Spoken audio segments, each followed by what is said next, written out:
നമസ്കാരം. 1 PM ന്യൂസിലേക്ക് വിശദമായി ഞാൻ ഉന്മേഷ് ശിവരാമൻ. പൂരാവേശത്തിൽ നാടും നഗരവും.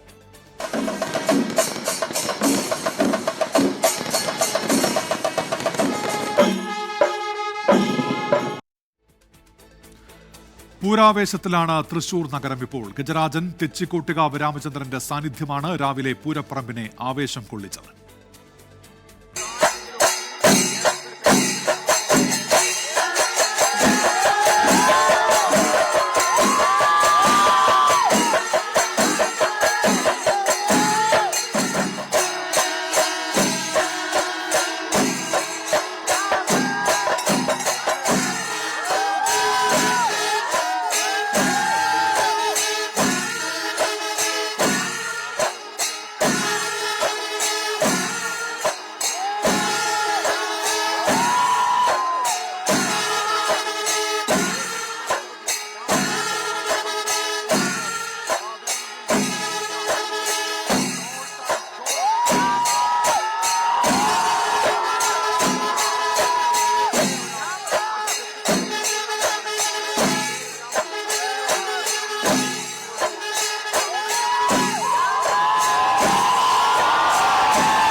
കോങ്ങാട് മധുവിന്റെ നേതൃത്വത്തിൽ മടത്തിൽ വരവ് പഞ്ചവാദ്യം നടന്നു. വിവിധ ഘടകപൂരങ്ങളുടെ എഴുന്നള്ളിപ്പും പൂരത്തിന് മാറ്റുകൂട്ടി.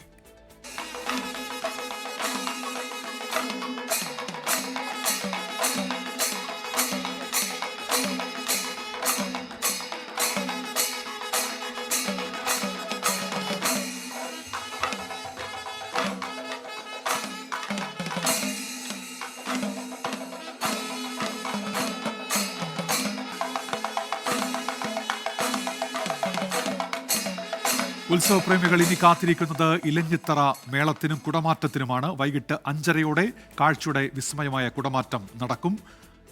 ദുരന്ത പശ്ചാത്തലത്തിൽ കുടമാറ്റം അത് 15 മിനിറ്റായി ചുരുക്കിയിട്ടുണ്ട്. നിഖിൽ പ്രവീഷിലേക്കാണ് ആദ്യം പോകുന്നത്. നിഖിൽ, വിസ്മയ കാഴ്ചകൾ കണ്ടു തുടങ്ങിയിരിക്കുന്നു പൂരത്തിൽ. എന്തൊക്കെയാണ് വിവരങ്ങൾ നിഖിൽ?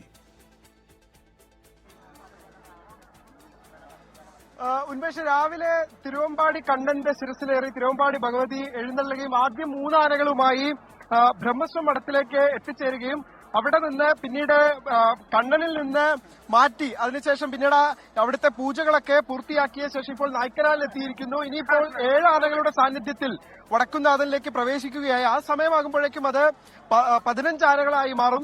ഒരുപക്ഷെ പൂരപ്രേമികൾ ഇന്ന് ഏറ്റവും കൂടുതൽ കാത്തിരിക്കുന്ന ആഘോഷങ്ങളിൽ ഒന്നാണ്. രാവിലെ രാമന്റെ വരവിന് വേണ്ടിയിട്ടായിരുന്നു ഏറ്റവും കൂടുതൽ ആളുകൾ കാത്തിരുന്നതെങ്കിൽ സ്വാഭാവികമായിട്ടും ഇനിയിപ്പോഴുള്ള പിന്നീട് മഠത്തിൽ വരവിന് വേണ്ടിയുള്ള കാത്തിരിപ്പാണ്. ഇനിയിപ്പോൾ സ്വാഭാവികമായിട്ടും ഉന്മേഷ് സൂചിപ്പിച്ചതുപോലെ തന്നെ ഇലഞ്ഞിത്തറ മേളം കാണുന്നതിന് വേണ്ടിയിട്ടാണ് ഒരുപാടധികം ആളുകൾ ഇവിടേക്ക് എത്തിച്ചേരുന്ന കാഴ്ച നമുക്ക് കാണാൻ കഴിയുന്നത്. എന്തായാലും സംസ്ഥാനത്തെ വിവിധ ഭാഗങ്ങളിൽ നിന്ന് എത്തിച്ചേർന്നിട്ടുള്ള ആളുകൾ ഇവിടെയുണ്ട്. കൃത്യം ഈ ഇലഞ്ഞിത്തറ മേളം തുടങ്ങുന്നതിന് മുൻപ് തന്നെ അവിടെ എത്തിച്ചേരാൻ വേണ്ടി ഇപ്പോൾ തന്നെ ക്ഷേത്രത്തിനകത്തേക്ക് പ്രവേശിക്കുന്ന ആളുകൾ നമുക്ക് കാണാം. പല ദേശങ്ങളിൽ നിന്നുള്ള ആളുകളുണ്ട്. കണ്ടുകൊണ്ടിരിക്കുന്നത് ഇപ്പോ നന്നായിരുന്നു, സൂപ്പറായിരുന്നു. ഞങ്ങൾ തൃശ്ശൂര് കാഞ്ഞാണി അടിപൊളിയാണ്. ചൂടൊന്നൊരു എന്ത് ചൂട്? ചൂടൊരു വിഷയമല്ല. വെടിക്കെട്ടി കല്ലുവല്ലി, വെടിക്കെട്ടി കല്ലുവല്ലി. എങ്ങനെ ഉണ്ടായിരുന്നു മഠത്തിൽ വരവ്? നിങ്ങളാണോ അവിടെ കിടന്ന് തുള്ളക്കാരനാ? ഒരുപാടധികം പൂരപ്രേമികൾ നമുക്ക് കാണാൻ കഴിയുന്നുണ്ട്. ഹായ്, മോളെന്ത് കാണാനാണ്? ആനെ കാണാനാണോ? എവിടുന്നേട്ടാ? കണ്ടശാങ്കടോ. ഇവിടെ തന്നെയാണ്.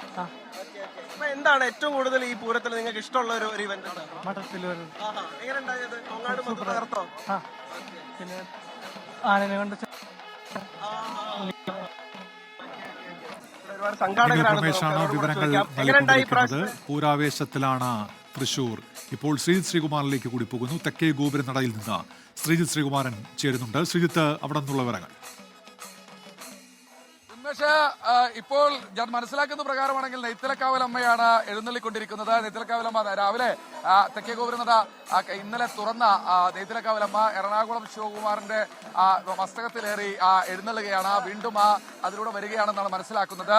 ശേഷം ഈ പറയുന്നത് പോലെ ഇവിടെ വന്ന് അഭിവാദ്യം ചെയ്തതിന് ശേഷം മടങ്ങിപ്പോകും. അതായത് നെയ്ത്തലക്കാവലമ്മയുടെ ഘടകപൂരം ഇതിനകത്തേക്ക് കയറുമെന്നാണ് മനസ്സിലാക്കുന്നത്. എന്തായാലും നല്ല ചൂടുണ്ട്. നമ്മളെല്ലാവരും നമ്മളെല്ലാവരും കാത്തിരിക്കുന്നത് കുടമാറ്റത്തിനും ഇലഞ്ഞിത്തറ മേളത്തിനൊക്കെ വേണ്ടിയാണ് കാത്തിരിക്കുന്നത്. ഇലഞ്ഞിത്തറ മേളം അല്പസമയത്തിനകം തന്നെ ആരംഭിക്കും. സ്വാഭാവികമായി അവിടെ ഒരു വലിയ തിരക്ക് അനുഭവപ്പെടുന്നുണ്ട്. സാധാരണ ഒരു ജനനിബിഡമാകാറുള്ള മേഖലയാണ്. പക്ഷേ അത്തരത്തിൽ കാര്യമായ രീതിയിലുള്ള ആളുകളുടെ ഒരു വലിയൊരു തള്ളിക്കയറ്റമൊന്നും ഈ മേഖലയിൽ കാണുന്നില്ല. കനത്ത ചൂടാണ്. അതിനപ്പുറത്തേക്ക് പരിപാടികളുടെ കാര്യങ്ങൾ വെട്ടിച്ചുരുക്കിയതിന്റെയൊക്കെ ഒരു കാരണം ഒരുപക്ഷെ ചിലപ്പോൾ ഉണ്ടാകാനുള്ള സാധ്യതയാണ് നമ്മൾ മുന്നിൽ കാണുന്നത്. എന്തായാലും എറണാകുളം ശിവകുമാറിന്റെ തിടമ്പേറ്റി നെയ്ത്തിലക്കാവിലമ്മ ആ തിടമ്പിലൂടെ ഇങ്ങോട്ട് എഴുന്നള്ളുന്ന ഒരു കാഴ്ചയാണ് കാണുന്നത്. നല്ല ചൂട്, അതായത് പൊള്ളുന്ന ചൂടാണ്. പക്ഷേ എന്നിട്ടും ആളുകൾ ഈ ഓരത്തും തണലത്തും ഒക്കെ ആളുകൾ ഇങ്ങനെ കാത്തു നിൽക്കുന്നത്. എവിടുന്നാ വരുന്നേട്ടാ? ചൂടൊന്നൊരു പ്രശ്നം. തെയ്യത്തിന്റെ നാട്ടിൽ നിന്ന് പൂരത്തിന്റെ നാട്ടിലേക്ക്. തെയ്യത്തിന്റെ നാട്ടിൽ നിന്ന് പൂരത്തിന്റെ നാട്ടിൽ. കണ്ണൂർ എവിടെയാ? കണ്ണൂർ തളിപ്പറമ്പിലാണ്. നല്ല ചൂടാണ്. നല്ല ചൂടാണ്. എപ്പോ എത്തി? ഇന്ന് കാലത്തെത്തി. എങ്ങനെയുണ്ട് പൂരം? കണ്ട് ഇന്ന് രാത്രിയും കണ്ട് നാളെ രാവിലെ പൂരം എങ്ങനെയുണ്ട്? ആള് കുറച്ച് കുറവുണ്ട്. ഇതിന് മുമ്പ് ആഘോഷത്തിന് കുറവില്ല. അതെ, എറണാകുളം ശിവകുമാറാണെന്ന് തോന്നുന്നു. ഈ നെയ്ത്തിലക്കാവിലമ്മയുടെ തിടമ്പേറ്റിയുടെ എറണാകുളം ശിവകുമാറാണ് വരുന്നെന്ന് തോന്നുന്നു. മൊത്തത്തിൽ കണ്ടപ്പോ നല്ല തീർച്ചയായും എത്രാമത്തെ പൂരാ? എങ്ങനെ ഇത് മൂന്നാമത്തെ തവണയാണ്. ആദ്യ തവണ ഞാൻ ആദ്യ തവണയാണ്. നല്ല ആവേശമുണ്ട് പറയുന്നത്. എന്തായാലും നമ്മോടൊപ്പം ഇപ്പോൾ വിപിൻ സി വിജയൻ കൂടി നമ്മോടൊപ്പം ചേരുന്നുണ്ട്. വിപിൻ സി വിജയൻ, ഇലഞ്ഞിത്തറ മേളം തൊട്ടപ്പുറത്ത് നടക്കുകയാണ്. സ്വാഭാവികമായ എറണാകുളം ശിവകുമാറാണെന്ന് തോന്നുന്നു. ആന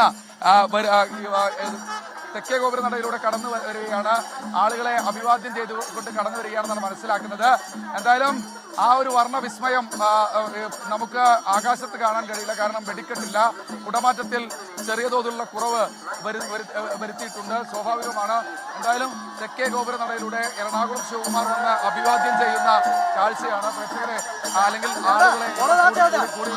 ആളുകളെ അഭിവാദ്യം ചെയ്യുന്ന കാഴ്ചയാണ് കാണുന്നത്. എന്തായാലും പൂരത്തിന്റെ മാറ്റിന് ഒട്ടും കുറവില്ല. ചടങ്ങുകളെല്ലാം മുറ പോലെ നടക്കുന്ന ഒരു കാഴ്ചയാണ്. അല്പസമയത്തിനകം തന്നെ ഇലഞ്ഞിത്തറ മേളം ആരംഭിക്കും. അതിന്റെ വിവരങ്ങൾ കൂടി നമുക്ക് ചോദിച്ചറിയേണ്ടതുണ്ട്. വിപിൻ സി വിജയൻ കൂടി നമ്മോടൊപ്പം ചേരുന്നു. വിപിൻ, ഇലഞ്ഞിത്തറ മേളം അല്പസമയത്തിനകം തന്നെ ആരംഭിക്കുകയാണ്. അവിടുത്തെ ഒരു വൈബ് എങ്ങനെയാണ് ഇപ്പോ?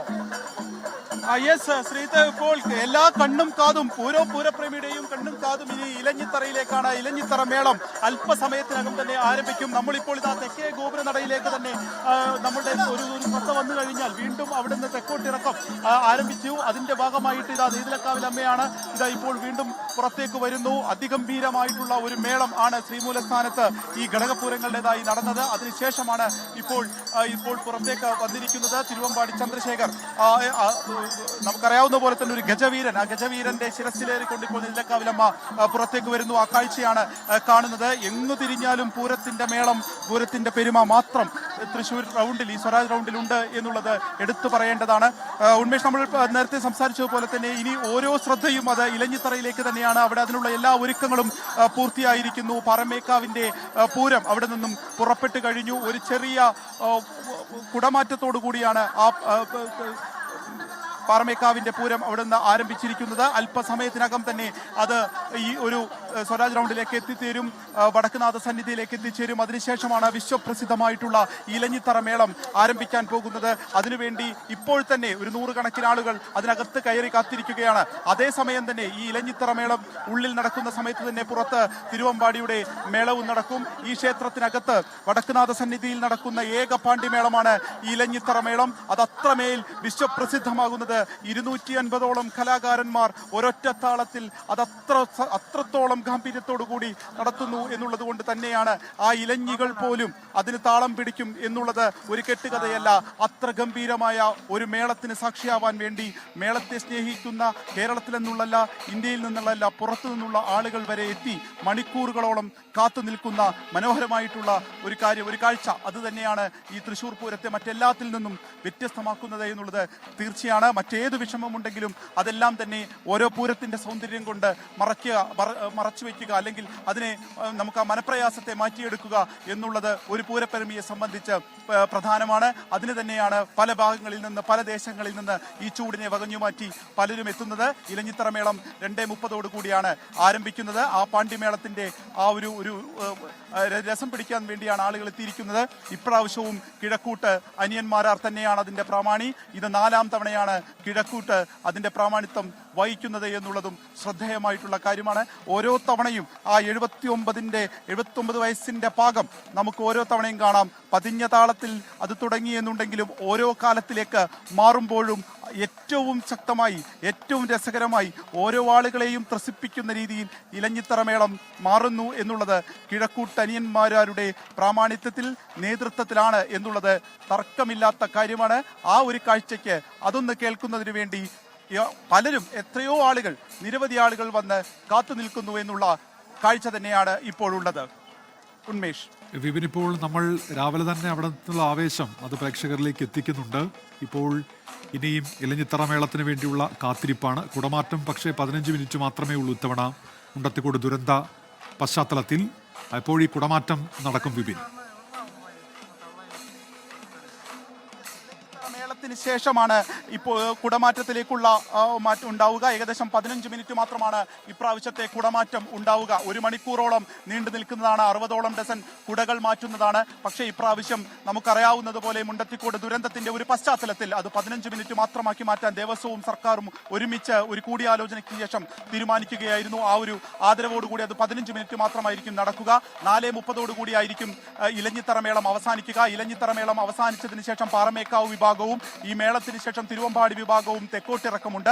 ഈ തെക്കോട്ടിറക്കത്തിന് ശേഷം മുഖാമുഖം നിന്നുകൊണ്ട്, നമ്മൾ ഈ നിൽക്കുന്ന ഈ സ്ഥലത്ത് തന്നെ പരസ്പരം മുഖാമുഖം നിന്നുകൊണ്ട് 15 മിനിറ്റോളം നീണ്ട ഒരു വർണ്ണവിസ്മയം എന്ന് തന്നെ തീർക്കാവുന്ന കുടമാറ്റമായിരുന്നു. പക്ഷേ അത് 1 മണിക്കൂറായിരുന്നെങ്കിൽ ഇപ്രാവശ്യം അത് 15 മിനിറ്റിലേക്ക് ചുരുക്കിയിരിക്കുന്നു, പരിമിതപ്പെടുത്തിയിരിക്കുന്നു എന്നുള്ളതുമുണ്ട്. ഒപ്പം തന്നെ അതിനുശേഷം നടക്കേണ്ട വെടിക്കെട്ടും പൂർണ്ണമായും മാറ്റിവെച്ചുകൊണ്ടാണ് ഇപ്രാവശ്യത്തെ തൃശൂർ പൂരം കൊണ്ടാവുന്നത്. പക്ഷേ ഒരു മേളസ്നേഹിയെ സംബന്ധിച്ച്, മേളാസ്വാദകനെ സംബന്ധിച്ച് അവർക്ക് ഇലഞ്ഞിത്തറ മേളം, ഒപ്പം തന്നെ പഞ്ചവാദ്യത്തെ സ്നേഹിക്കുന്നവർക്ക് മടത്തിൽ വരവും ഒരുപോലെ പ്രാധാന്യമുള്ളതാണ്. അത് രണ്ടും അത് ഏറ്റവും കെങ്കേവുമായി തന്നെ ഈ തൃശൂർ പൂരത്തിന്റെ ഭാഗമായി നടന്നിരിക്കുന്നു.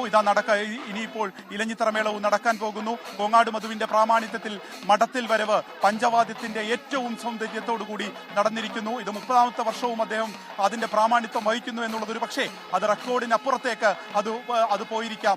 അത് ആ കോങ്ങാട് മധു തന്നെയാണ് ഇപ്രാവശ്യവും അതിന്റെ പ്രാമാണിത്വം വഹിക്കുന്നത്. അങ്ങനെ കിഴക്കൂട്ടനിയന്മാരുടെ നേതൃത്വത്തിൽ പാണ്ഡിമേളത്തിൽ ഒരു മാന്ത്രികത തീർക്കാൻ വേണ്ടി അല്പസമയത്തിനകം തന്നെ ഇനി ഇലഞ്ഞിത്തറ മേളവും നടക്കും. ഇലഞ്ഞിത്തറയിൽ പാറമേക്കാവിലമ്മ വന്ന് ഇരുന്നുവെന്നും ആ ഒരു ഐതിഹ്യത്തിന്റെ പിൻപറ്റിക്കൊണ്ടാണ് അതിൽ വലിയൊരു മേളം നടക്കുന്നത് എന്നുള്ളതുമാണ് ഐതിഹ്യമുള്ളത്. അതൊന്ന് കേൾക്കാൻ, അതൊന്ന് ആസ്വദിക്കാൻ, അതിനോടൊപ്പം ഒന്ന് താളം പിടിക്കാൻ, കൈവലിലുകൾ കൊണ്ട് താളം പിടിക്കാൻ നൂറുകണക്കിനെന്നല്ല ആയിരക്കണക്കിന് ആളുകൾ ആ ക്ഷേത്രത്തിന്റെ വളപ്പിൽ, ആ ക്ഷേത്രത്തിന്റെ കോമ്പൗണ്ടിൽ ഇപ്പോൾ തന്നെ തിങ്ങി നിറഞ്ഞിരിക്കുന്നു എന്ന് പറയുമ്പോൾ എത്രത്തോളം ആളുകൾ ആ മേളത്തെ സ്നേഹിക്കുന്നു, ഇലഞ്ഞിത്തറ എങ്ങനെ വിശ്വപ്രസിദ്ധമായി എന്നുള്ളതിന് മറ്റൊരു തെളിവ് വേണ്ട എന്നുള്ളത് തന്നെയാണ് ഏറ്റവും നമുക്ക് എടുത്തു പറയേണ്ട, ഏറ്റവും കേരളത്തിന്റെ ഒരു പൈതൃകമായി മാറുന്നത് എങ്ങനെയെന്നുള്ളതിനെ ദൃഷ്ടാന്തം കൂടിയാണ് ആ കാത്തിരിപ്പും അതിനു വേണ്ടിയിട്ടുള്ള ഓരോ നിമിഷവും നമ്മൾ വെയിറ്റ് ചെയ്യുന്നതും.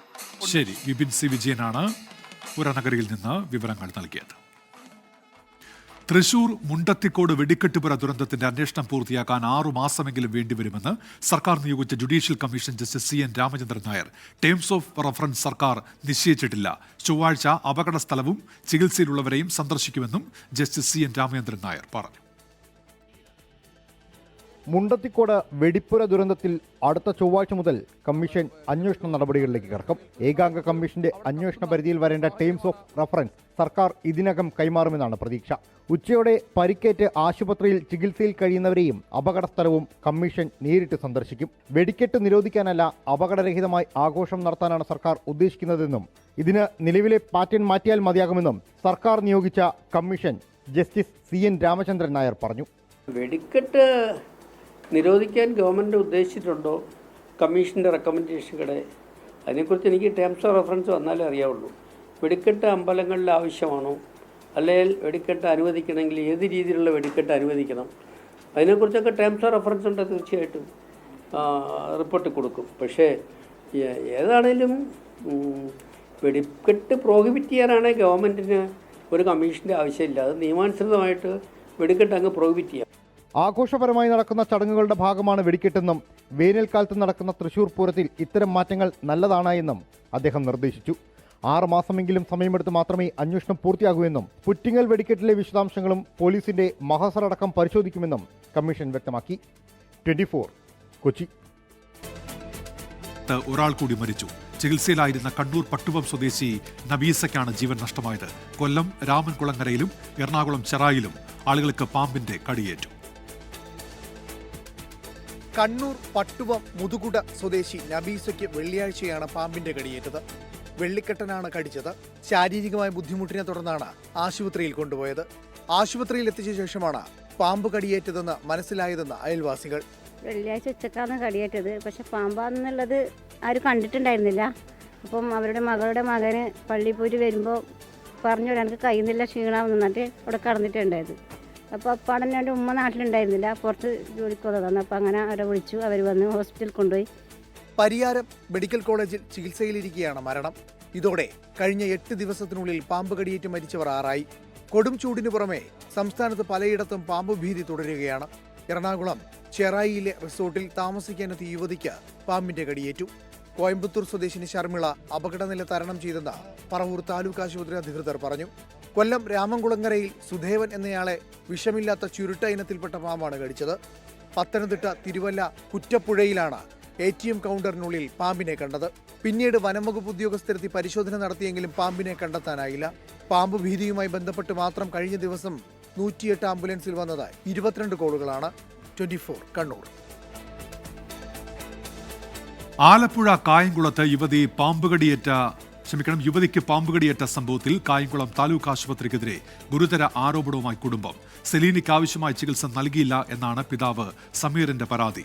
വിഷയത്തിൽ മുഖ്യമന്ത്രിക്കും ആരോഗ്യമന്ത്രിക്കും കുടുംബം പരാതി നൽകും. ബന്ധുവിന്റെ വിവാഹ സൽക്കാര ചടങ്ങിൽ പങ്കെടുത്തു മടങ്ങവേ വ്യാഴാഴ്ച വൈകിട്ടാണ് സെലീനയ്ക്ക് പാമ്പ് കടിയേറ്റത്. ഉടൻ തന്നെ കായംകുളം താലൂക്ക് ആശുപത്രിയിൽ പ്രവേശിപ്പിച്ചു. കടിച്ചത് പാമ്പ് തന്നെയെന്ന് സ്ഥിരീകരിക്കാനാകാത്തതോടെ ചികിത്സ വൈകി. ആന്റിവെനം നൽകാനായില്ല. രക്തപരിശോധനാ ഫലത്തിനായി കാത്തിരിക്കുന്നതിനിടെ ശുചിമുറിയിൽ പോയ സെലീന കുഴഞ്ഞു വീണ് മരിക്കുകയായിരുന്നു. ഡോക്ടേഴ്സോ നഴ്സോ തിരിഞ്ഞു നോക്കിയില്ലെന്നാണ് പിതാവ് സമീറിന്റെ പരാതി. ആവശ്യമായ ചികിത്സ നൽകുന്നതിലും വീഴ്ചയെന്ന ആരോപണം. എന്തെങ്കിലും കുഴപ്പമുണ്ടെങ്കിൽ പറഞ്ഞു, ഞാൻ വേറെ എവിടെയെങ്കിലും കൊണ്ടുപോകാം എന്ന് പറയുമ്പോൾ പറഞ്ഞു നോക്കട്ടെ എന്ന് പറഞ്ഞപ്പോൾ ഒരു ഡോക്ടർ അപ്പുറത്തുനിന്ന് വന്ന് പുള്ളിക്കാരൻ അമർത്തിയപ്പോൾ ECG എടുക്കുന്ന കുറച്ച് വന്ന് ECG എടുത്തപ്പോൾ ലൈൻ നേരെയാ വരും. അത് കഴിയുമ്പോൾ ഞാൻ പറയുന്നത് നമുക്ക് വേറെ കൊണ്ടുപോകാം. ആംബുലൻസ് സാറിനെ പെട്ടെന്ന് വിളിച്ച് അയാൾ ഓടി വന്ന് സെച്ചറും കൊണ്ടുപോയി പറയും ഇനി എവിടെ കൊണ്ടുപോകാൻ, ആൾ മരിച്ചു പോയത്. ആശുപത്രിയിലെത്തിക്കുമ്പോൾ പാമ്പ് കടിച്ചതിന്റെ ലക്ഷണങ്ങൾ ഇല്ലെന്നായിരുന്നു ആശുപത്രി RMA ഡോക്ടർ ശ്രീപ്രസാദിന്റെ വിശദീകരണം. എന്നാൽ ഇത് തള്ളുന്നതായിരുന്നു പോസ്റ്റ്മോർട്ടം റിപ്പോർട്ട്. കാലിൽ പാമ്പ് കടിച്ചതിന്റെ അടയാളവും ശരീരത്തിൽ കടും നീലനിറവും കണ്ടെത്തി. ഇതോടെയാണ് ചികിത്സാ പിഴവ് ആരോപണം കുടുംബം ആവർത്തിക്കുന്നത്. മരണാനന്തര ചടങ്ങുകൾ കഴിയുന്ന മുറയ്ക്ക് നാളെ മുഖ്യമന്ത്രിക്കും ആരോഗ്യമന്ത്രിക്കും പരാതി നൽകാനാണ് തീരുമാനം. 24 ആലപ്പുഴ. പത്തനംതിട്ട മല്ലപ്പള്ളി മുരണിയിൽ ഒരാൾക്ക് പാമ്പ് കടിയേറ്റു. അണലിയാണ് കടിച്ചത്. മുരണി സ്വദേശി സതീഷിനാണ് കടിയേറ്റത്. മല്ലപ്പള്ളി താലൂക്ക് ആശുപത്രി പ്രവേശിപ്പിച്ച രതീഷിനെ കോട്ടയം മെഡിക്കൽ കോളേജിലേക്ക് മാറ്റും. ഷിജോ കുര്യൻ ചേരുന്നുണ്ട് പത്തനംതിട്ടയിൽ നിന്ന്. വിശദാംശങ്ങളുമായി ഷിജോ, അദ്ദേഹത്തിന്റെ ആരോഗ്യനില ഇപ്പോൾ എങ്ങനെയാണ്, എന്തൊക്കെയാണ് വിവരങ്ങൾ ഷിജോ?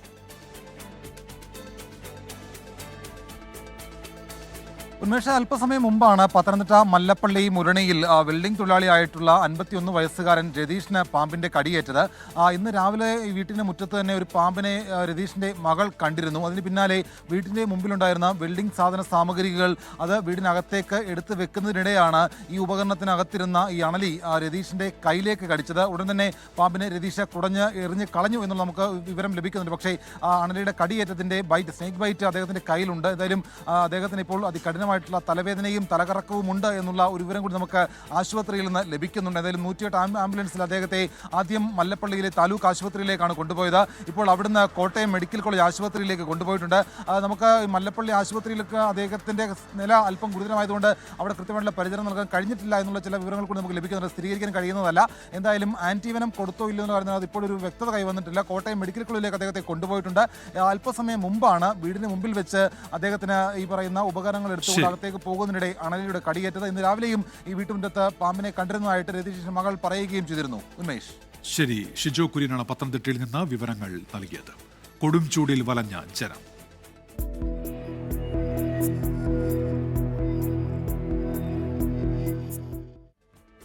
സംസ്ഥാനത്ത് കൊടും ചൂട് തുടരുകയാണ്. ഇന്നും ഉയർന്ന താപനില രേഖപ്പെടുത്താൻ സാധ്യത എന്നാണ് കേന്ദ്ര കാലാവസ്ഥാ വകുപ്പിന്റെ മുന്നറിയിപ്പ്.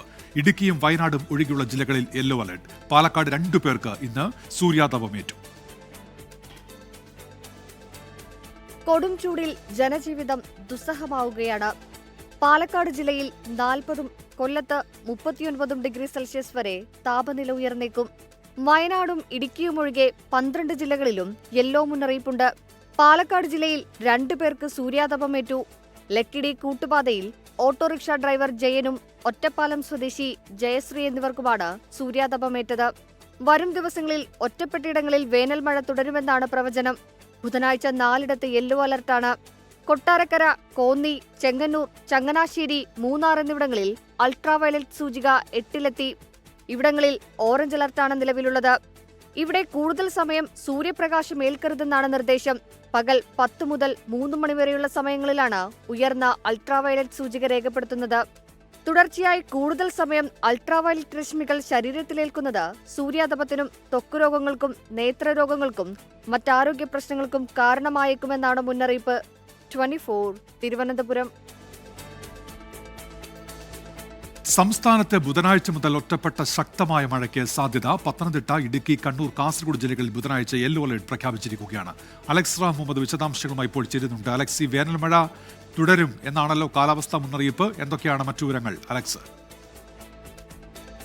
അലക്സ് മുഹമ്മദ് വിശദാംശങ്ങളുമായി ചേരുന്നുണ്ട് തിരുവനന്തപുരത്ത് നിന്ന്. അലക്സ്, കേൾക്കാമെങ്കിൽ എന്തൊക്കെയാണ് പുതിയ കാലാവസ്ഥാ മുന്നറിയിപ്പുകൾ? അലക്സ്. ഉന്മേഷ, സംസ്ഥാനത്ത് കനത്ത ചൂട് തുടരുകയാണ്. ആ ചൂട് ഒരുപക്ഷെ 2-3 ദിവസം കൂടി തുടരാൻ സാധ്യതയുണ്ടെന്ന് കേന്ദ്ര കാലാവസ്ഥാ വകുപ്പ് അറിയിക്കുന്നു. ഇടുക്കി, വയനാട് ഒഴികെയുള്ള 12 ജില്ലകളിൽ ഉയർന്ന താപനില മുന്നറിയിപ്പായ യെല്ലോ മുന്നറിയിപ്പ് നൽകുകയും ചെയ്തിട്ടുണ്ട്. ആ ജാഗ്രത തുടരണം. അപ്പോൾ തന്നെ ചൂടിന് ആശ്വാസമായി വേനൽ മഴയ്ക്ക് കൂടി സാധ്യതയുണ്ടെന്ന് കേന്ദ്ര കാലാവസ്ഥാ വകുപ്പ് അറിയിക്കുന്നുണ്ട്.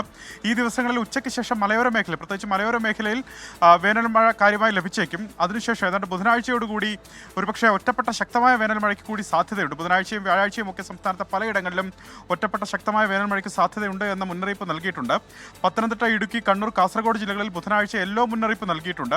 പത്തനംതിട്ട, കോട്ടയം ജില്ലകളിൽ വ്യാഴാഴ്ചയും യെല്ലോ മുന്നറിയിപ്പ് നൽകിയിട്ടുണ്ട്. ഞാൻ നേരത്തെ സൂചിപ്പിച്ചു, മലയോര മേഖലയിലായിരിക്കും മഴ ശക്തമാകാൻ സാധ്യത. വെറും മഴയായിരിക്കില്ല, മഴയ്ക്കൊപ്പം ശക്തമായ കാറ്റിനും ഇടിമിന്നലിനും സാധ്യതയുണ്ട്. പൊതുജനങ്ങൾ ഇടിമിന്നൽ ജാഗ്രതാ മുന്നറിയിപ്പുകൾ കൂടി പാലിക്കേണ്ടതുണ്ട്. ഉന്മേഷം. ശരി അലക്സ് മുഹമ്മദാണ് വിവരങ്ങൾ നൽകിയത്. ഇപ്പോൾ തിരുവനന്തപുരത്ത് സംസ്ഥാനത്തെ അപ്രഖ്യാപിത പവർ കട്ടിൽ വലഞ്ഞ ജനം. വൈദ്യുതി നിയന്ത്രണത്തിന്റെ ഭാഗമായി 10 മുതൽ 15 മിനിറ്റ് വരെ സംസ്ഥാനത്ത് പവർ കട്ട് വ്യാപകം. KSEB ഡാമുകളിൽ ജലനിരപ്പ് താഴ്ന്നതിനാൽ സംസ്ഥാനത്തെ വൈദ്യുതി ഉൽപാദനം ആശങ്കയിലാണ്. അതികഠിനമായ ചൂട് തുടരുന്നതിനിടെ സംസ്ഥാനത്തെ വൈദ്യുതി ഉപയോഗവും കുതിച്ചുയരുകയാണ്. ശനിയാഴ്ചത്തെ മൊത്തം വൈദ്യുതി ഉപയോഗം 115.075 ദശലക്ഷം യൂണിറ്റ്. ശനിയാഴ്ചത്തെ വൈകുന്നേരത്തെ വൈദ്യുതി ആവശ്യകത 5770 മെഗാവാട്ട്.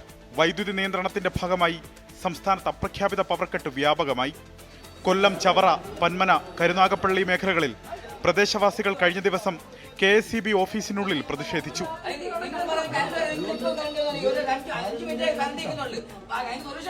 സബ് ഡിവിഷനിൽ നിന്നുള്ള നിർദ്ദേശത്തിന്റെ അടിസ്ഥാനത്തിലാണ് വൈദ്യുതി നിയന്ത്രണമെന്നാണ് KSEB ഉദ്യോഗസ്ഥരുടെ വിശദീകരണം. വൈദ്യുതി തടസ്സപ്പെടുന്ന വിവരം മുൻകൂട്ടി അറിയിക്കണമെന്ന് ജനങ്ങൾ ആവശ്യപ്പെട്ടു. നിലവിൽ വൈദ്യുതി നിയന്ത്രണം എന്ന നിലയിൽ നടപ്പാക്കുന്ന 10 മുതൽ 15 മിനിറ്റ് അപ്രഖ്യാപിത ലോഡ് ഷെഡിംഗ് അരമണിക്കൂർ ഷെഡ്യൂൾഡ് ലോഡ് ഷെഡിംഗ് ആക്കേണ്ടി വരുമോ എന്ന ആശങ്കയിലാണ് KSEB. ആഭ്യന്തര ഉൽപാദനം പ്രതിസന്ധിയിലേക്ക് നീങ്ങുകയാണ്. 1279.59 ദശലക്ഷം യൂണിറ്റ് വൈദ്യുതി ഉൽപ്പാദിപ്പിക്കുന്നതിനുള്ള ജലം മാത്രമാണ് KSEB ഡാമുകളിൽ അവശേഷിക്കുന്നത്. സംസ്ഥാനാന്തര വൈദ്യുതി വാങ്ങുന്നതിന് ദേശീയ തലത്തിൽ നിയന്ത്രണം ഏർപ്പെടുത്തിയതും തിരിച്ചടിയാണ്. കനത്ത ചൂടിനെ തുടർന്ന് ദേശീയ തലത്തിലും ആവശ്യം കൂടിയതോടെയാണ് സംസ്ഥാനാന്തര വൈദ്യുതി വാങ്ങുന്നതിന് നിയന്ത്രണം വന്നത്. 24 തിരുവനന്തപുരം. കഠിനമായ ചൂടിനെ തുടർന്ന് ഡൽഹിയിലെ ആശുപത്രികൾ അടിയന്തര സാഹചര്യം നേരിടാൻ തയ്യാറെടുക്കുന്നു. പ്രത്യേക ക്ലിനിക്കുകളുടെ പ്രവർത്തനം പുനരാരംഭിച്ചു. രാജ്യത്ത് വൈദ്യുതി ഉപഭോഗം സർവകാല റെക്കോർഡിലേക്ക് കുതിക്കുകയാണ്. ഉത്തരേന്ത്യയിൽ മെയിലും ജൂണിലുമാണ് ഉഷ്ണതരംഗം രൂക്ഷമാവുക. പലപ്പോഴും 50 ഡിഗ്രി കടക്കാറുള്ള ചൂടിനെ പ്രതിരോധിക്കാൻ ആശുപത്രികൾ തയ്യാറെടുത്തു. സെറാമിക് ഇമ്മേഷൻ ടബുകൾ, 250 കിലോ ഐസ് ഉണ്ടാക്കാനായി പ്രത്യേക റെഫ്രിജറേറ്റർ സൗകര്യം, ഐസ് പെട്ടികൾ, കൂളിംഗ് ടബ് തുടങ്ങിയ സൗകര്യങ്ങളോടെ സൂര്യതാപ മുറികളാണ് ആശുപത്രികൾക്കകത്ത് തയ്യാറാക്കുന്ന പ്രത്യേകം ക്ലിനിക്കുകളിൽ ഒരുക്കിയിരിക്കുന്നത്. ഡൽഹിയിലെ പ്രധാന ആശുപത്രികളിലെല്ലാം ക്ലിനിക്കുകളുടെ പ്രവർത്തനം ഉടൻ പുനരാരംഭിക്കും. അതേസമയം ഏപ്രിൽ 13 ശേഷം രാജ്യത്തെ വൈദ്യുത ഉപഭോഗത്തിൽ വലിയ കുതിപ്പാണ് രേഖപ്പെടുത്തിയിരിക്കുന്നത്. ഈ മാസം 23 ഉപഭോഗം 240.1 ജിഗാവാട്ടിലേക്കും 24 252.1 ജിഗാവാട്ട് എന്ന റെക്കോർഡ് ഉപഭോഗത്തിലേക്കും എത്തിയിരുന്നു. 2024 മെയ് 30 ഇതിനു മുൻപ് 249.9 ജിഗാവാട്ട് എന്ന റെക്കോർഡ് ഉപഭോഗം റിപ്പോർട്ട് ചെയ്തത്. ഈ വർഷത്തെ പരമാവധി വൈദ്യുതി ആവശ്യകത 271 ജിഗാവാട്ടായി വൈദ്യുത മന്ത്രാലയം കണക്കാക്കിയിട്ടുണ്ട്. പ്രതിസന്ധി മറികടക്കാനുള്ള ചർച്ചകൾക്കായി സംസ്ഥാന വൈദ്യുതി മന്ത്രിമാരുടെ യോഗം ഉടൻ ചേർന്നേക്കും. അതേസമയം നാളെ മുതൽ 3 ദിവസത്തേക്ക് ഉത്തരേന്ത്യയിൽ ഒറ്റപ്പെട്ട ഇടങ്ങളിൽ കനത്ത മഴ ഉണ്ടാകുമെന്ന പ്രവചനമാണ് കാലാവസ്ഥാ നിരീക്ഷണ കേന്ദ്രത്തിൻ്റേത്. തിരുവനന്തപുരം നെയ്യാറ്റിൻകരയിൽ ഭർത്താവ് ഭാര്യയെ കുത്തിക്കൊലപ്പെടുത്തി. വ്ളാത്താങ്കര സ്വദേശി അൽമയാണ് കൊല്ലപ്പെട്ടത്. ഭർത്താവ് വിഷ്ണു പോലീസിന്റെ കസ്റ്റഡിയിലാണ്. ഷഫീദ് റാവുത്തർ തിരുവനന്തപുരത്ത് നിന്ന് വിശദാംശങ്ങളുമായി ചേരുന്നുണ്ട്. ഷഫീദ്, എന്താണ് ഈ ആക്രമണത്തിന് കാരണമായത്? എന്തൊക്കെയാണ് വിവരങ്ങൾ ഷഫീദ്? ഉന്മേഷ്, തിരുവനന്തപുരം നെയ്യാറ്റിങ്കര വ്ളാത്താങ്കര ചർച്ചിന് സമീപമാണ് ഈ സംഭവം നടക്കുന്നത്. അൽമ 32 വയസ്സുകാരിയാണ്. അൽമയും ഭർത്താവ് വിഷ്ണുവുമായിരുന്നു ആ വീട്ടിൽ താമസിച്ചിരുന്നത്. ഏതാണ്ട് 10:30 ഈ വിവരം പുറത്തേക്ക് വരുന്നത്. അൽമ കൊല്ലപ്പെട്ട നിലയിൽ, അതായത് വീടിന്റെ ഈ ഹാൾ ഭാഗത്താണ് അൽമയെ കൊല്ലപ്പെട്ട നിലയിൽ കണ്ടെത്തുന്നത്. അതിനുശേഷം ഈ ഭർത്താവ് വിഷ്ണുനാഥ് തൊട്ടടുത്തുള്ള ഈ വിഷ്ണുവിന്റെ സഹോദരന്റെ വീട്ടിലേക്ക് എത്തി ഇങ്ങനെ അൽമയെ കൊലപ്പെടുത്തി എന്നുള്ള കാര്യം പറയുകയായിരുന്നു. കത്തി കൊണ്ടാണ് കുത്തി കൊലപ്പെടുത്തിയത്. ഇക്കാര്യത്തിൽ ബന്ധുക്കളിൽ നിന്നടക്കം നമുക്ക് ലഭിക്കുന്ന ഒരു പ്രാഥമിക വിവരം അനുസരിച്ച് 9 വർഷം മുൻപാണ് ഇവരുടെ വിവാഹം നടക്കുന്നത്. അതിനുശേഷം ഇവർക്ക് കുട്ടികൾ ഉണ്ടായിരുന്നില്ല. ഇതിനെ ചൊല്ലി ഇവർ തമ്മിൽ തർക്കങ്ങൾ ഉണ്ടാവുക പതിവായിരുന്നുവെന്ന് അയൽക്കാരും അതേപോലെ തന്നെ ബന്ധുക്കളും ഒക്കെ അറിയിക്കുന്നുണ്ട്. ഇതിനെ ചൊല്ലിയുള്ള ഏതെങ്കിലും തർക്കത്തിനൊടുവിലാണ് ഈ കൊലപാതകം എന്നുള്ളതാണ് പോലീസിന്റെ പ്രാഥമിക വിലയിരുത്തൽ. അല്പസമയം മുൻപാണ് വിരലടയാള വിദഗ്ധർ അടക്കമുള്ള ആളുകൾ ഈ സംഭവ സ്ഥലത്തേക്ക് എത്തി അൽമയുടെ മൃതദേഹം നെയ്യാറ്റിങ്കര ആശുപത്രിയിലേക്ക് മാറ്റാനുള്ള നീക്കം നടക്കുന്നത്. ഈ സംഭവത്തിന് ശേഷം വിഷ്ണുനാഥ് രക്ഷപ്പെടാനുള്ള ശ്രമവും നടത്തിയില്ല. വിഷ്ണുനാഥിനെ നെയ്യാറ്റിങ്കര പോലീസ് കസ്റ്റഡിയിലെടുത്തിരുന്നു. ഇയാളെ വിശദമായി ചോദ്യം ചെയ്ത ശേഷം എന്താണ് യഥാർത്ഥത്തിൽ സംഭവിച്ചതെന്നൊക്കെയുള്ള കാര്യങ്ങളിൽ വ്യക്തത തേടാം എന്നുള്ളതാണ് നെയ്യാറ്റിങ്കര പോലീസ് ഇപ്പോൾ കരുതുന്നത്. ഉന്മേഷ്, ശരി. ഈ വാർത്തയുമായി ബന്ധപ്പെട്ട ഒരു പ്രതികരണം ഇപ്പോൾ ലഭ്യമായിട്ടുണ്ട്, അതിലേക്ക് കൂടി. ഇവർക്കിടയിൽ അങ്ങനെ ഒരു പ്രശ്നങ്ങളായിട്ട് നിലവിൽ ഒന്നും അറിയില്ല. രണ്ടുപേരും നല്ല സന്തോഷത്തോടെ ജീവിച്ചിട്ടുള്ള ഒരു കുടുംബമാണ്. അപ്പോൾ ഇന്ന് രാവിലെ ഇങ്ങനെ ഒരു എന്തോ പ്രശ്നങ്ങളുണ്ടായി എന്ന് ഇവിടെ പറയപ്പെടുന്നുണ്ടായിരുന്നു. അങ്ങനെ വരുമ്പോഴാണ് ഒരാൾ മരണപ്പെട്ടു പോയതും മറ്റു സംഭവം. ഏതായാലും ഇതിൻ്റെ മരണകാരണവും അതുമായി ബന്ധപ്പെട്ട കാര്യങ്ങളൊക്കെ ബഹുമാനപ്പെട്ട അധികാരികൾ കണ്ടെത്തും എന്നാണ് പ്രതീക്ഷിക്കുന്നത്. എന്തായാലും ഇവർ നാട്ടിലെല്ലാവരോടും അങ്ങനെ അയൽക്കാരോട്ടൊക്കെ അത്ര വലിയ സ്നേഹമാണെങ്കിലും എപ്പോഴും മിണ്ടുന്ന ഒരു തരക്കാരല്ലായിരുന്നു എന്നുള്ളതാണ് വസ്തുത. അമേരിക്കൻ പ്രസിഡന്റ് ഡൊണാൾഡ് ട്രംപ് പങ്കെടുത്ത അത്താഴ വിരുന്നിനിടെ വാഷിംഗ്ടണിൽ ഹോട്ടലിൽ വെടിവെപ്പ്. വാഷിംഗ്ടൺ ഹിൽട്ടൺ ഹോട്ടലിന്റെ ബാൾ റൂമിന് പുറത്താണ് വെടിവെപ്പുണ്ടായത്. കാലിഫോർണിയയിൽ നിന്നുള്ള 31-കാരനാണ് അക്രമി. തന്നെ ലക്ഷ്യമിട്ടാണ് ആക്രമണമെന്ന് വൈറ്റ് ഹൌസിൽ മാധ്യമങ്ങളെ കണ്ട ട്രംപ് പറഞ്ഞു.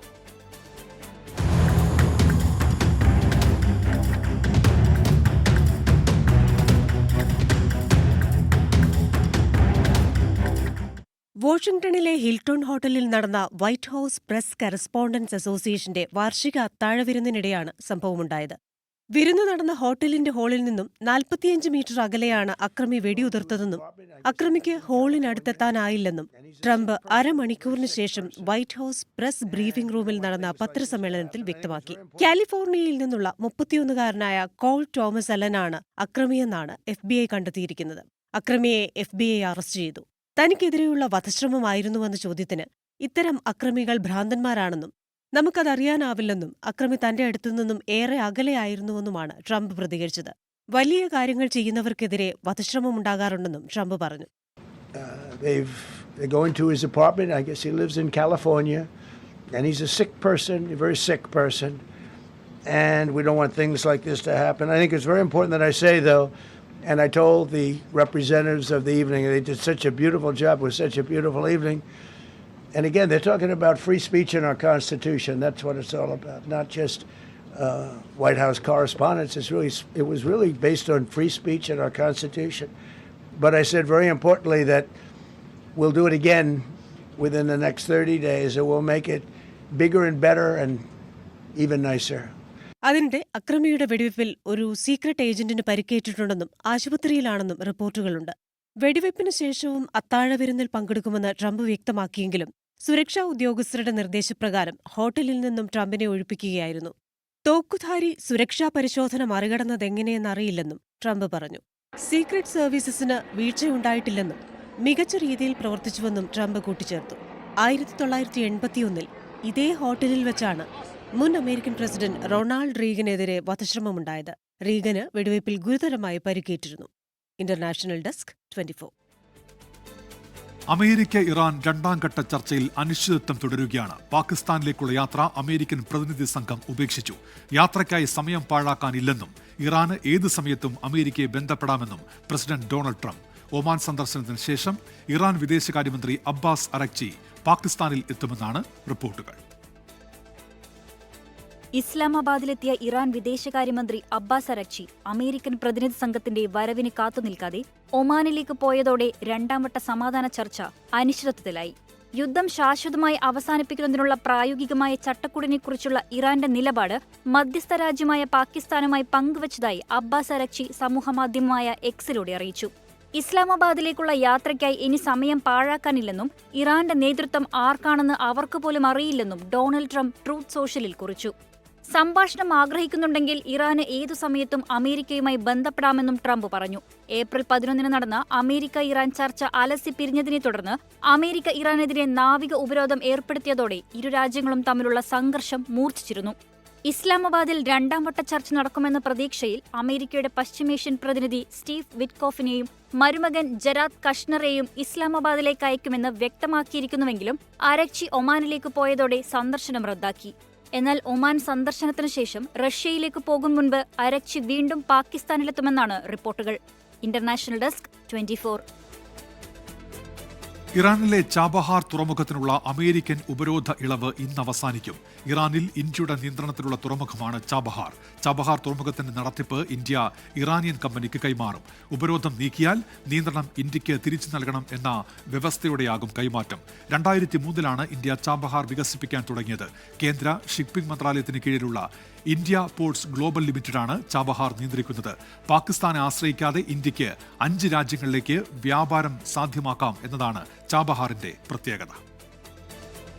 ചൂട് തുടരുന്നതിനിടെ ഒരു സൂര്യാതപ വാർത്ത കൂടി വരുന്നുണ്ട്. പത്തനംതിട്ട ഇലന്തൂരിലാണ് വീട്ടമ്മയ്ക്ക് സൂര്യാതപമേറ്റത്. വീട്ടുമുറ്റത്ത് ഉണക്കാനിട്ട കപ്പ എടുക്കാൻ ഇറങ്ങിയപ്പോഴായിരുന്നു സൂര്യാതാപം ഏറ്റത്. കണ്ണിന് താഴെയും മുഖത്തുമൊക്കെ പൊള്ളലേറ്റിട്ടുണ്ട് എന്നാണ് ഷിജോ കുര്യൻ ഇപ്പോൾ പത്തനംതിട്ടയിൽ നിന്ന് റിപ്പോർട്ട് ചെയ്യുന്നത്.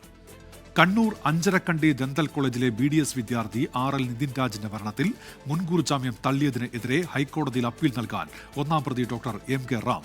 MK റാമിന്റെ മുൻകൂർ ജാമ്യ അപേക്ഷ കഴിഞ്ഞ ദിവസം തലശ്ശേരി ജില്ലാ അഡീഷണൽ സെഷൻസ് കോടതി തള്ളിയിരുന്നു. നിതിൻ രാജിന്റെ മരണത്തിൽ കേസെടുത്തതു മുതൽ ആരോപണ വിധേയരായ അധ്യാപകർ ഡോക്ടർ MK റാമും സംഗീത നമ്പ്യാരും ഒളിവിലാണ്. കഴിഞ്ഞ ദിവസം ഇവരുടെ മുൻകൂർ ജാമ്യാപേക്ഷ തലശ്ശേരി അഡീഷണൽ ജില്ലാ സെഷൻസ് കോടതി പരിഗണിച്ചപ്പോൾ സംഗീത നമ്പ്യാർക്ക് ജാമ്യം ലഭിച്ചിരുന്നു. എന്നാൽ ഡോക്ടർ റാമിന്റെ ജാമ്യാപേക്ഷ കോടതി തള്ളി. ഇതിനു പിന്നാലെയാണ് മുൻകൂർ ജാമ്യം തേടി ഹൈക്കോടതിയെ സമീപിക്കാൻ റാം ഒരുങ്ങുന്നത്. നിതിൻ രാജിനെതിരെ ജാതി അധിക്ഷേപമോ ജാതിയുടെ പേരിൽ അപമാനമോ നടന്നതായി തെളിവില്ലെന്നായിരുന്നു മുൻകൂർ ജാമ്യാപേക്ഷകളിൽ തലശ്ശേരി അഡീഷണൽ ജില്ലാ സെഷൻസ് കോടതിയുടെ നിരീക്ഷണം. വിദ്യാർത്ഥികളോടുള്ള ഡോക്ടർ റാമിന്റെ മോശം പെരുമാറ്റം ജാതിയെ അടിസ്ഥാനമാക്കിയുള്ളതല്ല. ലോൺ ആപ്പുകാരുടെ ഭീഷണിയും പ്രിൻസിപ്പാളിന്റെ മുറിയിലെ ചോദ്യം ചെയ്യലും തുടർന്നുണ്ടായ പരാതിയെക്കുറിച്ചുള്ള ഭയവുമാണ് ആത്മഹത്യയിലേക്ക് നയിച്ചതെന്നും വിധിയിലുണ്ട്. അതേസമയം നിതിൻ രാജിനെ കൂട്ടവിചാരണ ചെയ്യുമ്പോൾ പ്രിൻസിപ്പാളിന്റെ മുറിക്ക് സമീപം റാമിന്റെ സജീവ സാന്നിധ്യമുണ്ടായിരുന്നുവെന്നും അതിനാൽ റാമിനെ കസ്റ്റഡിയിൽ ചോദ്യം ചെയ്യേണ്ടത് അനിവാര്യമാണെന്നും ചൂണ്ടിക്കാട്ടിയാണ് തലശ്ശേരി കോടതി റാമിന് മുൻകൂർ ജാമ്യം നിഷേധിച്ചത്. 24 കണ്ണൂർ. വിരമിച്ച ശേഷം ഔദ്യോഗിക ചിഹ്നം ഉപയോഗിച്ച് കാർ യാത്ര നടത്തിയതിൽ മുൻ DGP ടോമിൻ ജെ തച്ചങ്കരിക്കെതിരെ ഗതാഗത നിയമലംഘനത്തിന് കേസെടുക്കാൻ നിർദ്ദേശം. കോട്ടയം SPയുടെ പ്രാഥമിക റിപ്പോർട്ടിന്റെ അടിസ്ഥാനത്തിൽ സംസ്ഥാന പോലീസ് മേധാവിയാണ് നിർദ്ദേശം നൽകിയത്. നിയമം ലംഘിച്ചുള്ള യാത്രയിൽ പോലീസ് മേധാവിക്ക് പരാതിയും ലഭിച്ചിരുന്നു. കോട്ടയം വിജിലൻസ് കോടതിയിൽ ഹാജരാകാനെത്തിയപ്പോഴാണ് മുൻ DGP ടോമിൻ ജെ തച്ചങ്കരിയുടെ കാറിലെ അധികാര ചിഹ്നമായ 3 നക്ഷത്രം വിവാദമായത്. മാധ്യമങ്ങൾ ദൃശ്യങ്ങൾ പകർത്തിയതോടെ ബോർഡ് അഴിക്കുകയും സംഭവസ്ഥലത്ത് നിന്നും വാഹനം മാറ്റുകയും ചെയ്തിരുന്നു. ഇതിനു പിന്നാലെ വിരമിച്ച ശേഷം അധികാര ചിഹ്നം ഉപയോഗിക്കുന്നത് ആൾമാറാട്ടത്തിന് തുല്യമാണെന്ന് ചൂണ്ടിക്കാട്ടി പോലീസ് മേധാവിക്ക് പരാതി ലഭിച്ചു. കോട്ടയം SP പ്രാഥമിക അന്വേഷണം നടത്തി സമർപ്പിച്ച റിപ്പോർട്ടിന്റെ അടിസ്ഥാനത്തിലാണ് ഗതാഗത നിയമലംഘന വകുപ്പ് പ്രകാരം കേസെടുക്കാൻ പോലീസ് മേധാവി റവാഡ ചന്ദ്രശേഖർ നിർദ്ദേശം നൽകിയത്. കോട്ടയം SPയോട് തന്നെ തുടർ നടപടി സ്വീകരിക്കാൻ നിർദ്ദേശിക്കുകയായിരുന്നു. ഡ്രൈവറുടെ പിഴവെന്നായിരുന്നു സംഭവം വിവാദമായതിനു ശേഷമുള്ള ടോമിൻ ജെ തച്ചങ്കരിയുടെ വിശദീകരണം. എന്നാൽ അധികാരച്ചിഹ്നം ഉപയോഗിച്ചുള്ള യാത്ര സ്പെഷ്യൽ ബ്രാഞ്ച് ഉൾപ്പെടെ നേരത്തെ കണ്ടെത്താത്തതിൽ പോലീസിലെ ഉന്നത ഉദ്യോഗസ്ഥർക്ക് അതൃപ്തിയുണ്ട്. ടോമിൻ ജെ തച്ചങ്കരി ഉപയോഗിക്കുന്ന പോലീസ് സീരീസിലെ ഫോൺ നമ്പറും വിവാദമായിരുന്നു. 24 തിരുവനന്തപുരം. ഇപ്പോൾ ഒരു വാർത്ത വരുന്നത് തൃശൂർ കോടാലിയിൽ പാമ്പ് കടിയേറ്റ 10 വയസ്സുകാരൻ അനൂഷിന്റെ ചികിത്സാ ചെലവ് സർക്കാർ വഹിക്കും. അനൂഷിന്റെ സഹോദരൻ പാമ്പ് കടിയേറ്റ് മരിച്ചിരുന്നു. ഷഫീദ് റാവുത്തറുണ്ട് തിരുവനന്തപുരത്ത് നിന്ന്. ഷഫീദ്, വിശദാംശങ്ങൾ എന്തൊക്കെയാണ്? കഴിഞ്ഞ ദിവസം വന്ന ഈ പാമ്പ് കടിയുമായി ബന്ധപ്പെട്ട ഏറെ ദുഃഖകരമായ ഒരു വാർത്തയായിരുന്നു. തൃശ്ശൂർ കൊടകര മറ്റത്തൂരിൽ 2 കുട്ടികൾക്ക് പാമ്പ് കടിയേറ്റു എന്നുള്ള സംഭവം. അതായത് ഈ സിൽജോ ജോൺസി ദമ്പതികളുടെ മക്കളായിട്ടുള്ള അനോഷിനും അൽജോയ്ക്കുമായിരുന്നു പാമ്പ് കടിയേറ്റത്. അതിൽ അൽജോ 8 വയസ്സുകാരൻ അൽജോ മരിച്ചിരുന്നു. അനോഷ ഇപ്പോഴും ഗുരുതരാവസ്ഥയിൽ ചികിത്സയിൽ തുടരുകയാണ്. ഈ സാഹചര്യത്തിലാണ് ഈ അനോഷിന്റെ ചികിത്സാ ചെലവ് ഏറ്റെടുക്കുമെന്ന് ഇപ്പോൾ മുഖ്യമന്ത്രിയുടെ ഓഫീസ് തന്നെ നേരിട്ട് അറിയിച്ചിരിക്കുന്നത്. നമുക്കറിയാം, കഴിഞ്ഞ ദിവസം ഈ വീട്ടിലെ ഹോളിൽ നിലത്ത് കിടന്ന് ഉറങ്ങുന്നതിനിടെയാണ് ഇരുവർക്കും കടിയേൽക്കുന്നത്. ആശുപത്രിയിലേക്ക് കൊണ്ടുപോകും വഴിയാണ് അൽജോ മരിച്ചത്. വനത്തോട് ചേർന്ന പ്രദേശത്തുള്ള ഒറ്റനില ടെറസ് വീട്ടിലാണ് ഈ കുടുംബം കഴിഞ്ഞിരുന്നത്. ഇന്നലെ പുലർച്ചെ 2 മണിയോടെ കുട്ടികൾക്ക് വയറുവേദനയും ശാരീരിക അസ്വസ്ഥതകളും ആരംഭിക്കുകയായിരുന്നു. തുടർന്ന് ഏതെങ്കിലും തരത്തിൽ ഭക്ഷണം കഴിച്ചതുമായി ബന്ധപ്പെട്ട പ്രശ്നങ്ങളാണ് എന്നാണ് കരുതിയത്. പക്ഷേ വൈകുന്നേരമായപ്പോഴേക്കും ഇരുവരുടെയും വായിൽ നിന്ന് ഈ പതയടക്കമുള്ള കാര്യങ്ങൾ വന്ന പശ്ചാത്തലത്തിലാണ് വളരെ വേഗം ആശുപത്രിയിലേക്ക് കൊണ്ടുപോകുന്നത്. ആശുപത്രിയിലേക്ക് കൊണ്ടുപോകും വഴി അൽജോ മരിച്ചു. അനൂഷ വളരെ ഗുരുതര സാഹചര്യത്തിൽ ആശുപത്രിയിൽ ചികിത്സയിൽ തുടരുകയാണ്. അനൂഷ കണ്ണു തുറന്നു എന്നൊക്കെയുള്ള ഒരു പോസിറ്റീവായ വാർത്ത അത് ഇന്ന് രാവിലെ വരികയും ചെയ്തിരുന്നു. ഉന്മേഷ്. ശരി, ഷഫീദ് റാവുത്തറാണ് വിവരങ്ങൾ നൽകിയത്. പത്തനംതിട്ട ഇലന്തൂരിൽ വീട്ടമ്മയ്ക്ക് സൂര്യാതപമേറ്റു. വിലാസിനിയമ്മയ്ക്കാണ് സൂര്യാതപമേറ്റത്. കഴിഞ്ഞ ദിവസമാണ് ഈ സംഭവം. 2 ദിവസം കഴിഞ്ഞാണ് സൂര്യാതപമെന്ന് മനസ്സിലായതെന്ന് വിലാസിനിയമ്മ പറഞ്ഞു. ഷിജോ കുര്യൻ പത്തനംതിട്ടയിൽ നിന്ന്. ഷിജോ, വിവരങ്ങൾ. ഉന്മേഷ, കഴിഞ്ഞ ദിവസമാണ് പത്തനംതിട്ട ഇലന്തൂർ സ്വദേശിനിയായിട്ടുള്ള വീട്ടമ്മ വിലാസിനിയമ്മയ്ക്ക് സൂര്യാതപമേറ്റത്. ആ വീടിന്റെ മുമ്പിൽ ഉണക്കാനിട്ട കപ്പ എടുക്കാൻ പോയപ്പോഴേക്കുമാണ് വിലാസിനിയമ്മയ്ക്ക് സൂര്യാതപമേറ്റത്. ഈ സൂര്യാതപമേറ്റ് വിലാസിനിയമ്മയുടെ മുഖത്ത്, അതായത് കണ്ണിന് താഴെയും ആ മൂക്കിന്റെ ഭാഗത്തുമൊക്കെ നന്നായിട്ട് പൊള്ളലേറ്റിരുന്നു. ആദ്യം ആ വിലാസിനിയമ്മയ്ക്ക് ഇത് സൂര്യാതപമേറ്റതാണ് എന്ന് മനസ്സിലായിരുന്നില്ല. പിന്നീട് ആശുപത്രിയിൽ ചികിത്സ തേടിയപ്പോൾ മാത്രമാണ് ഇത് സൂര്യാതപമാണ് എന്നുള്ള കാര്യം മനസ്സിലായത്. കഴിഞ്ഞ ദിവസങ്ങളിലും ജില്ലയുടെ പലയിടങ്ങളിലായിട്ട് പല ആളുകൾക്കും സൂര്യാതപമേറ്റിരുന്നു. ഏതാണ്ട് 38-39 ഡിഗ്രി സെൽഷ്യസിലേക്കാണ് ജില്ലയിലെ അന്തരീക്ഷ താപനില ഉയരുന്നത്. വീടിന് മുമ്പിലേക്ക് ഇറങ്ങിയപ്പോഴാണ് 50 വയസ്സിലധികം പ്രായമുള്ള വിലാസിനിയമ്മയ്ക്ക് സൂര്യാതപമേറ്റത്. സുമേഷ്. ശരി, ഇതുമായി ബന്ധപ്പെട്ട പ്രതികരണത്തിലേക്ക് കൂടി. തോന്നിയില്ല. അത് ഇച്ചിരി കഴിഞ്ഞപ്പോൾ തൊട്ട് ഇതിന്റെ ആണെന്നൊന്നും അറിയത്തില്ലായിരുന്നു.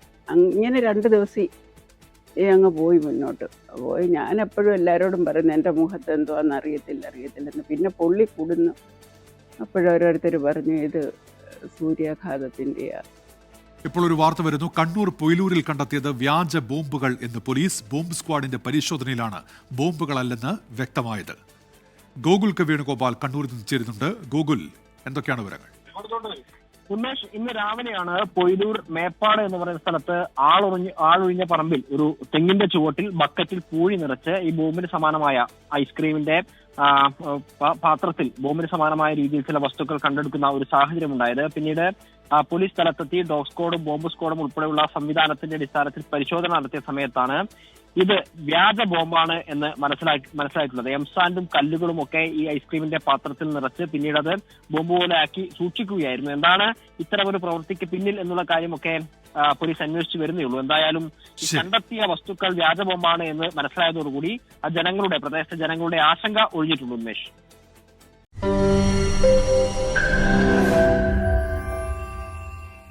ലോകത്തെവിടെയായാലും ഏത് സമയത്തും 24 വാർത്തകളും ഓഗ്മെന്റഡ് റിയാലിറ്റി പാക്കേജുകളും എക്സ്പ്ലെയിനറുകളും വിശദമായി കാണാൻ ഞങ്ങളുടെ യൂട്യൂബ് ചാനൽ നിങ്ങൾക്ക് സബ്സ്ക്രൈബ് ചെയ്യാം.